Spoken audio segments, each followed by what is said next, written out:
Pays enclavé, le Niger est situé en Afrique de l'Ouest, au cœur du Sahel. Il couvre une superficie d'1 267 000 km² avec une population estimée en 2014 à 17 millions d'habitants qui croît à un rythme de près de 4% par an. Du fait en partie de cette situation géographique peu favorable et divers autres facteurs, dont le changement climatique, le pays fait face à une insécurité alimentaire et nutritionnelle chronique et persistante, ponctuée de crises alimentaires périodiques provoquant souvent des pics saisonniers, aussi bien de faible accès à l'alimentation que de malnutrition aiguë. Plusieurs programmes et projets d'urgence ont été exécutés avec succès par le gouvernement et ses partenaires, dont la FAO, pour venir à bout de cette insécurité alimentaire, mais il est très vite apparu urgente la nécessité de renverser cette tendance.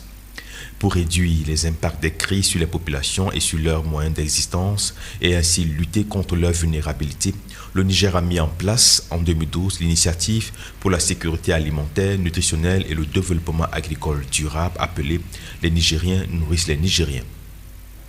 L'objectif de cette stratégie alimentaire et nutritionnelle, dotée d'un haut commissariat rattaché directement à la présidence de la République, est de s'attaquer aux causes structurelles de l'insécurité alimentaire et nutritionnelle et, à partir de là, renforcer la résilience des populations qui sont régulièrement affectées. L'idée de l'initiative 3N, c'est de pouvoir attaquer l'insécurité alimentaire dans ses racines, c'est-à-dire pouvoir faire face à cette situation d'insécurité alimentaire, enfin en d'autres termes, pouvoir faire face à la situation de déficit pluviométrique qui est une donnée. Comment, dans un contexte de déficit pluviométrique, nous pouvons faire de sorte que nous puissions produire suffisamment pour pouvoir nourrir les populations nigériennes. C'est une vision, et à partir de la vision, nous l'avons transformée en stratégie de sécurité alimentaire et nutritionnelle et de développement agricole durable. Et à partir de la stratégie, nous avons élaboré un plan d'investissement sur 5 ans, 2012-2015, et nous préparons actuellement un second plan d'investissement 2016-2020, toujours dans la mise en œuvre de la stratégie de l'initiative 3N.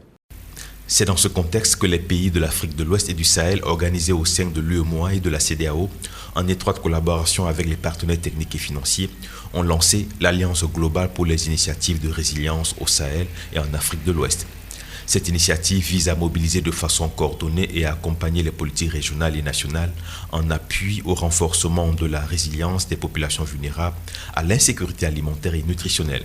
En adhérant à AGI, le Niger a décidé d'assurer son mise en œuvre à travers l'initiative 3N qui a une forte dimension résilience.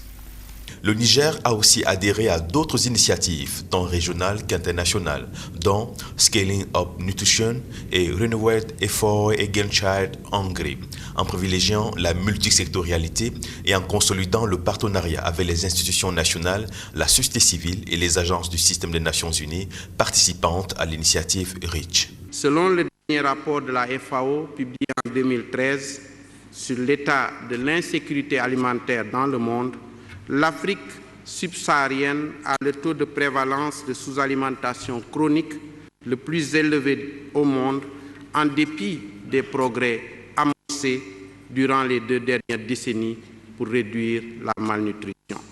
Environ 56 millions d'enfants de moins de 5 ans étaient atteints de malnutrition chronique avec comme conséquence, à court terme, des performances scolaires faibles et à long terme, à l'âge adulte, une productivité réduite et une faible capacité de générer des revenus. Le CPP Niger 2013-2016 prévoit parmi les produits phares des activités menées dans la poursuite de cet objectif la promotion des aliments locaux à haute valeur nutritive. La promotion de la filière niébé ou haricot, si vous préférez, en fait partie. La FAO contribue en effet grandement à travers la mise en œuvre d'un certain nombre de projets, à la production des semences de qualité de cette légumineuse, à la diffusion de ces semences auprès des populations vulnérables et à sa transformation. On mélange cette farine et remuer pour obtenir une pâte homogène.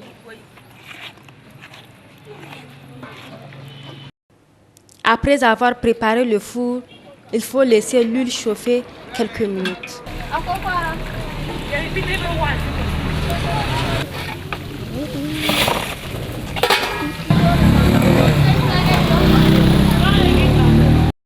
Mais on ne peut évoquer au Niger la question d'aliments locaux à haute valeur nutritive sans mentionner le moringa, dont le pays est un des plus grands producteurs dans la sous-région.